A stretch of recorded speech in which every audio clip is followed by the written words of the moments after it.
হরে কৃষ্ণ। কৃষ্ণনগর ঘূর্ণি গাঙ্গুলিপাড়ায় অবস্থিত শ্রীগোপাল মন্দিরে আজ আমরা শ্রীমদ্ ভাগবত গীতা গ্রন্থ আস্বাদন করছি। আমরা আস্বাদন করছি অধ্যায় 8 অক্ষর ব্রহ্মযোগ, শ্লোক সংখ্যা 28। শ্রী গুরুদেবকে নমস্কার, ভগবান শ্রীকৃষ্ণকে নমস্কার, ভগবান শ্রী নারায়ণকে নমস্কার, ভগবতী দুর্গা দেবীকে নমস্কার। এখন আমরা আস্বাদন করছি অষ্টম অধ্যায় অক্ষর ব্রহ্মযোগ, শ্লোক সংখ্যা 28।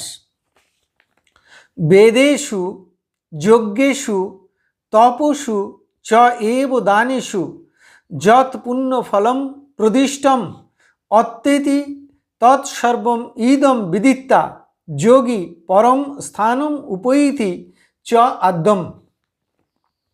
এখন আমরা এই শ্লোকটির অন্তর্গত শব্দগুলির অর্থ জেনে নেব।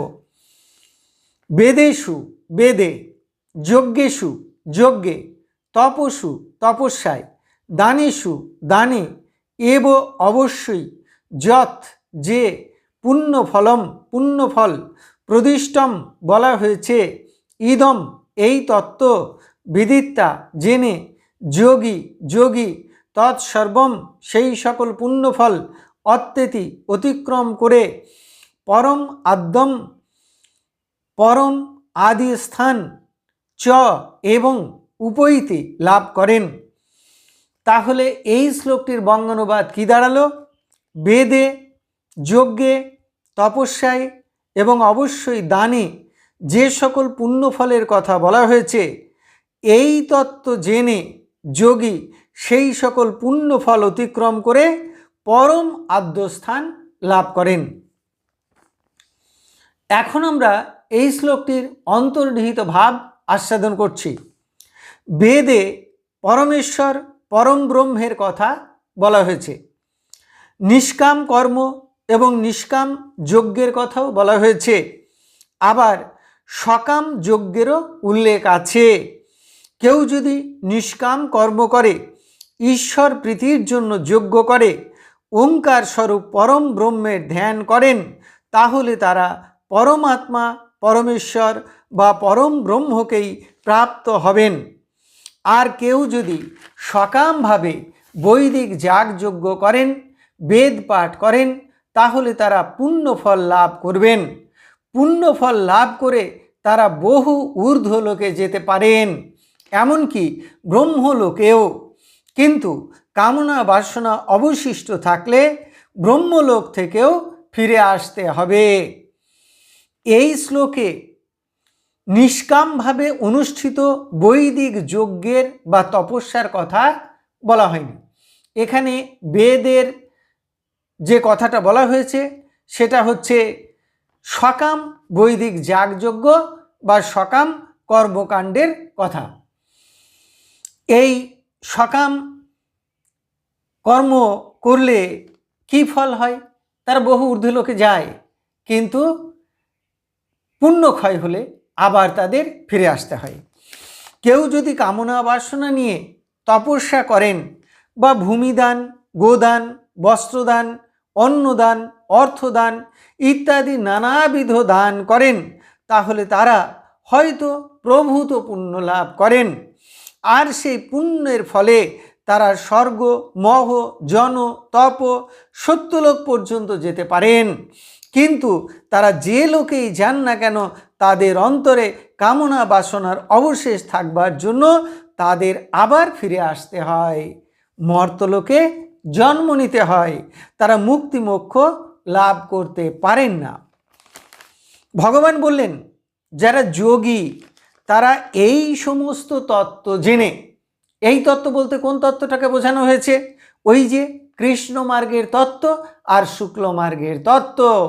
কৃষ্ণ মার্গে যারা যায় তাদের আবার ফিরে আসতে হয়, সে যত ঊর্ধ্বলোকেই যাক না কেন। আর শুক্ল মার্গে যারা যায় তারা ব্রহ্মলোকে যেতে পারে, ব্রহ্মলোকে সাধনা করে আবার মুক্তি লাভ করতে পারে। বা এই জীবনে যদি একেবারে নিষ্কাম কর্ম করে, তাহলে তারা একেবারে মুক্ত হয়ে ভগবানের চরণে পৌঁছে যেতে পারে। এই যে কৃষ্ণ মার্গ এবং শুক্ল মার্গের দুটি পথ, এই দুটি পথের তত্ত্ব কথা জেনে তারা আর পুণ্যফল চান না, সমস্ত পুণ্যফলকে অতিক্রম করে যান, পুণ্যফল ত্যাগ করেন এবং পরম আদ্য স্থানে পৌঁছে যান।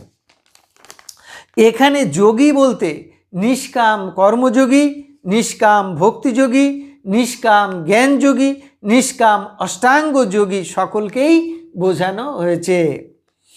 এই সকল নিষ্কাম কর্মযোগীরা জানেন যে সকাম বেদপাঠ, যাগযজ্ঞ, দান, তপস্যা ইত্যাদি দ্বারা ইহলোক বা পরলোকের অঢেল সুখ, আয়ু, ভোগ পাওয়া যায়, কিন্তু তা দ্বারা ভগবানকে পাওয়া যায় না, পরমাত্মাকে পাওয়া যায় না, পরম ব্রহ্মকে পাওয়া যায় না।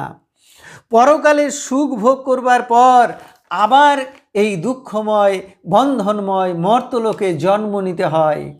তাই সেই সকল বুদ্ধিমান যোগীগণ পরম যত্নের সঙ্গে সকাম বৈদিক যাগযজ্ঞ, তপস্যা, দান ইত্যাদি ত্যাগ করেন। তারা পাপ এবং পুণ্য দুটোকেই জীবাত্মার বন্ধনের কারণ জেনে ত্যাগ করেন। তারা পাপ পুণ্য ত্যাগ করে সমস্ত জড়জাগতিক বন্ধন থেকে মুক্ত হবার জন্য, মায়ার বন্ধন থেকে মুক্ত হবার জন্য নিষ্কামভাবে ভগবানের প্রীতির জন্য কর্ম করেন। যজ্ঞেশ্বর শ্রীহরির প্রীতির জন্য নিষ্কামভাবে যজ্ঞ করেন। জীবের কল্যাণের জন্য, ভগবানের প্রীতির জন্য নিষ্কামভাবে দান করেন। তারা সর্বভূতে সর্বজীবে সমদর্শী হন, সকলের মধ্যে কৃষ্ণকে দর্শন করেন, সকলের মধ্যে ভগবানকে দর্শন করেন, সর্বত্র ব্রহ্মকে দর্শন করেন। তারা মায়ামোহ শূন্য হয়ে সংসারের এবং দেহের প্রতি মমত্ব বুদ্ধি এবং আসক্তি ত্যাগ করেন। শুধুমাত্র ভগবানের প্রীতির জন্য প্রতিটি কর্ম, খাওয়া দাওয়া, শোয়া, তপস্যা করা, দান করা, যজ্ঞ করা, যা কিছু করেন সব কিছু ভগবানের প্রীতির জন্য করেন। ভগবানের নাম করেন, গুণগান করেন, সেবা পূজা করেন, ধ্যান করেন, তপস্যা করেন, যোগ অভ্যাস করেন সেই ভগবানের সেবার জন্য, ভগবানকে জানবার জন্য, ভগবানকে পাবার জন্য, ভগবানের আনন্দের জন্য। যেহেতু তারা নিষ্কামভাবে যোগ অভ্যাস করেন, তাই সকাম সাধক যে পুণ্যফল বা ঊর্ধ্বলোক লাভ করেন, তারা সেই পুণ্যফল বা ঊর্ধ্বলোক ত্যাগ করতে সক্ষম হন। ত্যাগ করা মানে অতিক্রম করা। তারা মৃত্যুশীল এই চতুর্দশ ভুবনকে অতিক্রম করেন, মায়াকে অতিক্রম করেন, মোহকে অতিক্রম করেন। তারা পরম ব্রহ্মকে প্রাপ্ত হন, পরমাত্মাকে প্রাপ্ত হন, ভগবানকে প্রাপ্ত হন, জন্ম মৃত্যুকে অতিক্রম করে যান, মুক্তি মোক্ষ লাভ করেন। এটি হলো মনুষ্য জীবনের বা সাধকের বা ভক্তের জীবনের সর্বশ্রেষ্ঠ সার্থকতা। এইরূপ নিষ্কাম ভক্ত সাধক এবং যোগীগণ পরম আদ্যস্থান লাভ করেন। এই শ্লোকে বলা হলো যে এইরকম যারা নিষ্কাম ভক্ত সাধক বা যোগী তারা পরম আদ্যস্থান লাভ করেন। এখন এই পরম আদ্যস্থানটা কি? পরম আদ্যস্থান বলতে ভগবানের পরম পদকে, পরম ব্রহ্মকে, পরমাত্মাকে বা পরম পুরুষ ভগবান শ্রীকৃষ্ণকে বোঝানো হয়েছে। কারণ তিনি পরম অব্যয়, অবিনাশী, সৃষ্টির আদিতে তিনি ছিলেন, সৃষ্টির সময়েও তিনি আছেন এবং প্রলয়ের পরেও তিনি থাকবেন। প্রত্যেক জীবের কর্তব্য সেই পরম পদ পাবার জন্য নিষ্কামভাবে ভজন করা। যারা কৃষ্ণ ভক্ত তারা নিরন্তর কৃষ্ণ কৃষ্ণ জপ করুন, সংকীর্তন করুন, তাতেই পরম সার্থকতা লাভ হবে। যারা কর্মযোগী তারা নিষ্কামভাবে ভগবানের প্রীতির জন্য, পরমাত্মার প্রীতির জন্য, সর্বজীবের কল্যাণের জন্য কর্ম করুন। আর যারা জ্ঞানযোগী তারা মোহমুক্ত হয়ে পরম ব্রহ্মের ধ্যান করুন, তাতেই আদ্যস্থান বা পরম পদে পৌঁছানো যাবে। তাহলে এতক্ষণ আমরা শ্রীমদ্ ভাগবত গীতার অষ্টম অধ্যায় অর্থাৎ অক্ষর ব্রহ্ম যোগের 28 সংখ্যক শ্লোকটি আস্বাদন করলাম। এই 28 সংখ্যক শ্লোকটি অষ্টম অধ্যায় অর্থাৎ অক্ষর ব্রহ্ম যুগের শেষ শ্লোক। এই সঙ্গে আমাদের এই অষ্টম অধ্যায় আস্বাদন সম্পূর্ণ হলো। আমি শ্লোকটি আরও একবার পড়ছি। বেদে, যজ্ঞে, তপস্যায় এবং অবশ্যই দানে যে সকল পুণ্য ফলের কথা বলা হয়েছে, এই তত্ত্ব জেনে যোগী সেই সকল পুণ্য ফল অতিক্রম করে পরম আদ্যস্থান লাভ করেন। এখন আমরা শ্রীমদ্ ভাগবত গীতার মাহাত্ম্য পাঠ করছি। শ্রী ভগবান উবাচ গীতা নামানি বক্ষ্যামি গুজ্জানি শৃণু পাণ্ডব কীর্তনাৎ সর্ব পাপানি বিলয়ং যান্তি তৎক্ষণাৎ।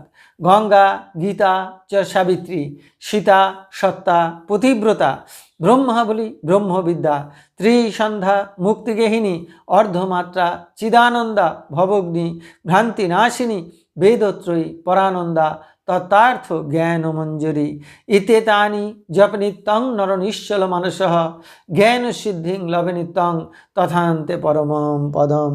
হরি ওং তৎসৎ। এখন আমরা শ্রীমান ভগবান শ্রীকৃষ্ণের চরণে প্রার্থনা জানাচ্ছি। হে কৃষ্ণ কৃপা সিন্ধু, এই নাও তুমি আমার দেহ, এই নাও তুমি আমার মন, এই নাও তুমি আমার প্রাণ, এই নাও তুমি আমার পাপ পুণ্য জ্ঞান অজ্ঞান সকল কিছু। হে কৃষ্ণ কৃপা সিন্ধু, দেহ মন প্রাণ আত্মার দ্বারা অনুষ্ঠিত সমস্ত কর্ম তোমার কর্ম, এই সমস্ত কর্মের ফল তোমার। হে কৃষ্ণ কৃপা সিন্ধু, তুমি পিতা, তুমি মাতা, তুমি আমার পুত্র, তুমি আমার কন্যা, তুমি স্থাবর জঙ্গম কীট পতঙ্গ লতা পাতা রূপে রূপে প্রতিরূপে তুমি বিরাজিত, তুমি ব্যতীত এই ত্রিভুবনে আর কিছু নেই। হে কৃষ্ণ কৃপা সিন্ধু, তোমার আতুল চরণে শুদ্ধা ভক্তি দাও, ব্রহ্ম জ্ঞান দাও, সকলের কল্যাণ করো, সকলের মঙ্গল করো। হরে কৃষ্ণ।